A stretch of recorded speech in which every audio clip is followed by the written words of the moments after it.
Nung araw, before gumamit ng ganito, ginagamit ko na yung kalamansi. Maganda rin yung kalamansi, kaso pag pinapawisan ako, natatanggal yung kwan, nakakaroon din ang amoy.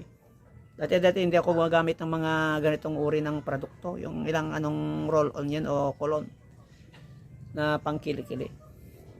Pero nung nirecommend ng misis ko na maganda daw to, hindi siya umiitim sa kilikili, tinay ko, tingnan nyo, ayan, matagal na rin ako gumamit, maputi din siya, hindi siya maitim. Itong kilikili ko kasi may buhok siya na konti, yan, hindi konti natanggal yan, kaya hindi siya maitim. Kaya maganda, para ka lang naka-perfume. Kaya kung di pa ko yung nakagamit nito katropa, pwede nyong try po. Napakamura lang dito sa TikTok to. Nasa yellow basket ko. Ito naman yung siya rin to. Ito pang refill. Pag mayroon ka na nito, re-refill mo, ilaglagyan mo ng ganyan, i-refill mo lang. Oh, yun. Napakaganda. Nasa yellow basket ko, magkasama na yan ng katropa ko.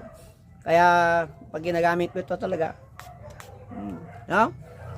Ang bango. Talagang wala akong masabi. O ganyan-ganyan ko lang. Oh. Check out na ha.